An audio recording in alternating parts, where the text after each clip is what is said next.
Isabelle Maréchal, une vision constructive. Avec elle, notre réflexion se bâtit. Isabelle Maréchal. Alors, on voulait poursuivre avec Kevin Gagné, qui est enseignant en relations industrielles. C'est un spécialiste, justement, de ce genre de conflits, syndicats, patrons dans les milieux de travail. Quand il s'agit de l'école, Kevin, puis on fait référence à l'affaire Bedford, on vient de parler à la ministre, je sais que vous avez entendu l'entrevue. Oui. Votre réaction à chaud? Ça l'entretient le cynisme. C'est ma réaction à chaud. Ça l'entretient le cynisme et je vous dirais la même chose. Vous avez fait référence aux propos de Madame Magali Picard, ces propos qu'elle a tenus dernièrement, qui fait un appel à une grève sociale au mois, pas au mois, mais au printemps prochain. Ça l'entretient, ça l'envenime, ça maintient un cynisme. Je suis le parent d'un des élèves de Bedford. Je suis un des enseignants qui a subi de l'intimidation à Bedford et j'entends la ministre Lebel ou j'entends la présidente de la FTQ dire « Mais que voulez-vous? C'est comme ça, c'est un état de droit. » Et après ça, penser que les gens vont aller manifester et encourager ce genre de situation-là.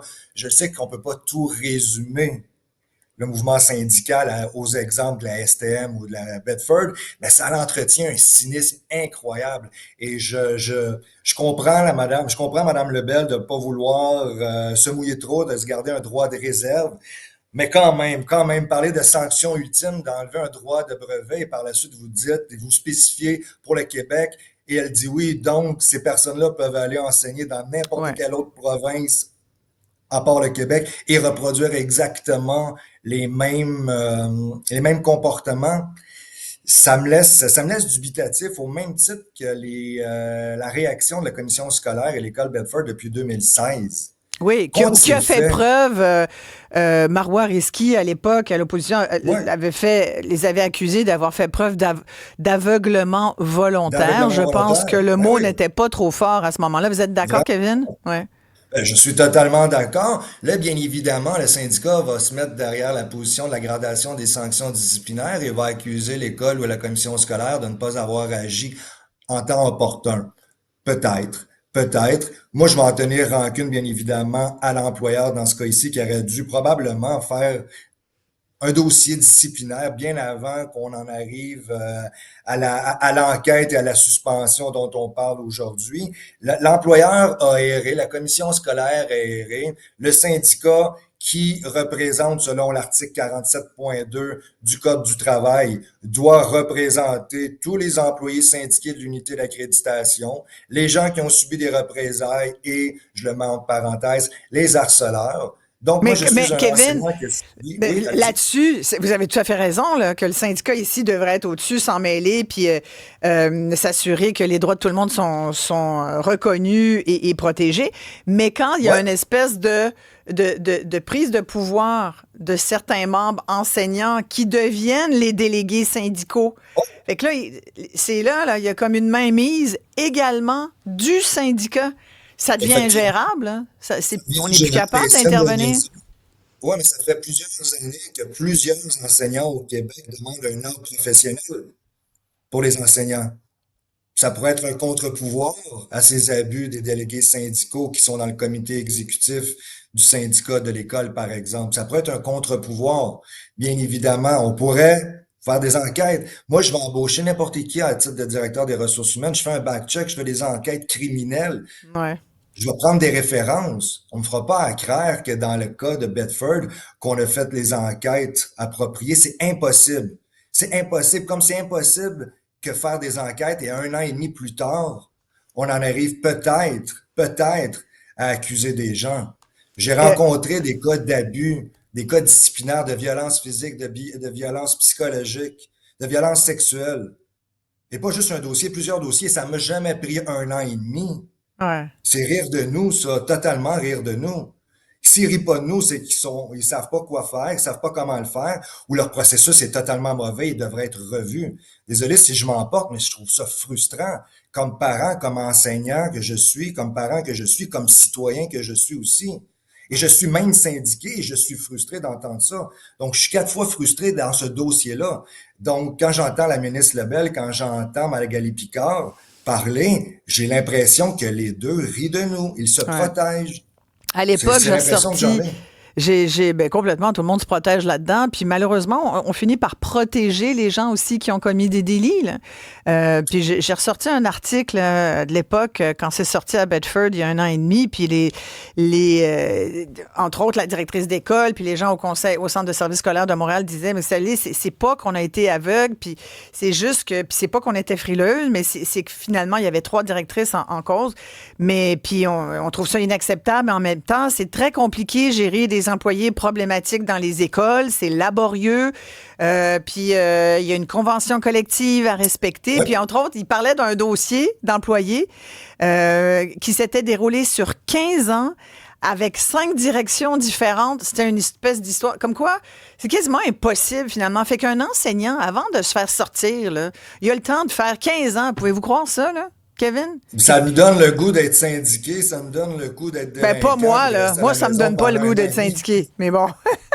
Non, je mets ça de façon ironique. Ben oui, je vous comprends. Je rappellerais aussi que depuis le mois de mars 2025, les 8 principaux syndicats au Québec se sont réunis en états généraux. Et je vous rappellerai que la fin de semaine dernière, ou peut-être lundi, un des premiers constats émis par Magali Picard, désolé si je remets souvent son nom, mais c'est quand même elle, une des principales porte-paroles, elle dit, une des premières conclusions qu'elle s'en rend compte, c'est que les gens méconnaissent un peu le syndicat et une des premières perceptions que les gens ont face au syndicat, c'est qu'ils sont là pour protéger les mauvais gens.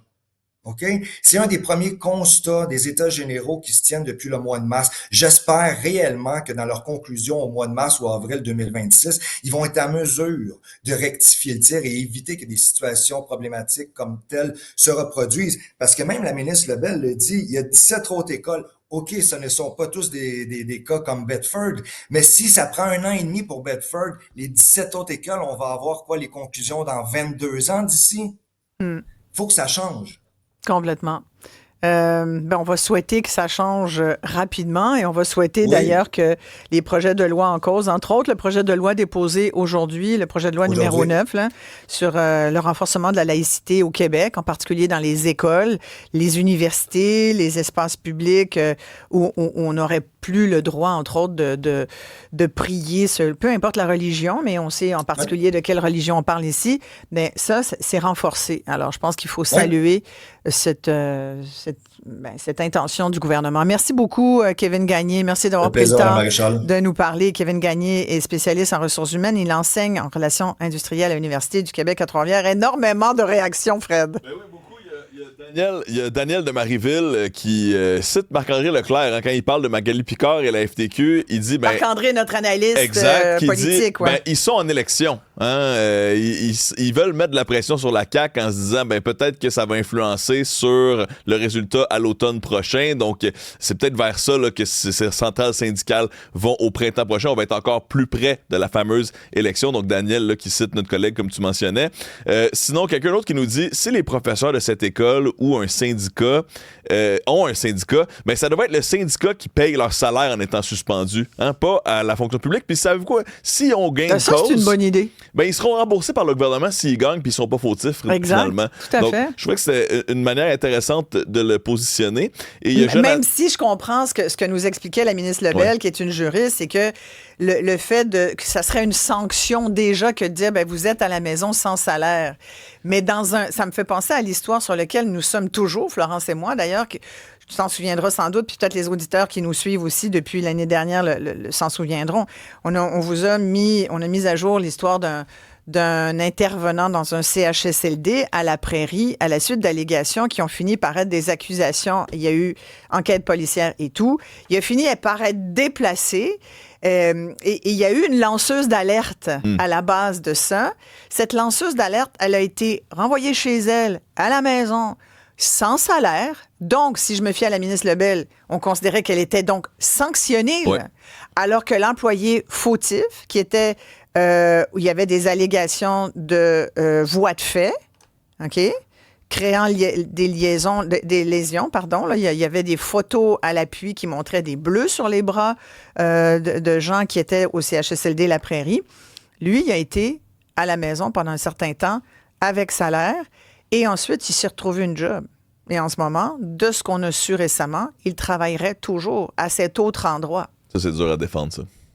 Quand on a l'impression qu'il y a 2 poids, 2 mesures, là.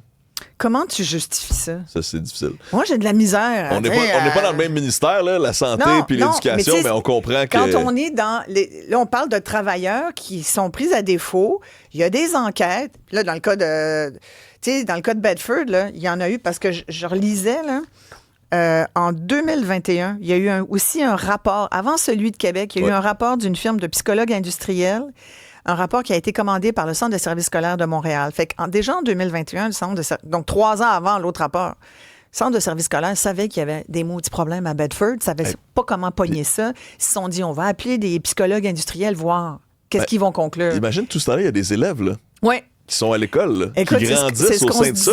Ce qu'on se disait avec Florence, voyons, 2016 jusqu'à 2024, c'est 8 ans. Il y a des gens... Ça veut dire qu'il y a des jeunes qui sont rentrés à l'école, ils ont quasiment fait tout leur parcours scolaire. Et puis même plus, finalement. Ça, c'est... Ils sont rentrés, ils sont sortis, ça a été sous ce joug-là. Les parents, ça doit être tellement difficile. Et le rapport de cette firme de psychologue, déjà à l'époque, était apparemment accablant. Ça, je lis ça, c'est la page 3 du fameux rapport du gouvernement du Québec, du ministère de l'Éducation. Et quand on est là, dans les allégations, là, parce qu'on entend beaucoup des nouvelles, ils se faisaient crier dessus, les jeunes, c'est plus que ça. Là. Il était question d'enseignants qui criaient sur les élèves, il y avait des coups de règle sur les bureaux, des punitions humiliantes, un traitement différencié si tu étais un petit garçon ou une petite fille. OK? Si tu avais des enjeux là, de handicap, ils étaient niés, on riait de toi. Il y a des élèves qui ont été plongés dans le noir dans leur classe, on barrait les portes de la classe, les stores étaient baissés. Qu'est-ce que tu fais dans ta classe? Terrible. Sincèrement, là, il faut. Et tout ça, le rapport des psychologues disait... Il y a des tensions interculturelles importantes. On faisait déjà état de la présence de clans, dont un clan dominant qui composait d'un noyau dur qui tentait de contrôler l'école. Fait que là, penses-tu qu'ils vont quand ils vont se faire enlever leur permis d'enseignant là, au Québec, là, penses-tu qu'ils vont laisser ça faire, courir? Ils vont pas dire « Ah, on est désolé, on n'aurait peut-être pas dû. » Non. Moi, je suis sûre qu'ils vont poursuivre. Ah oui.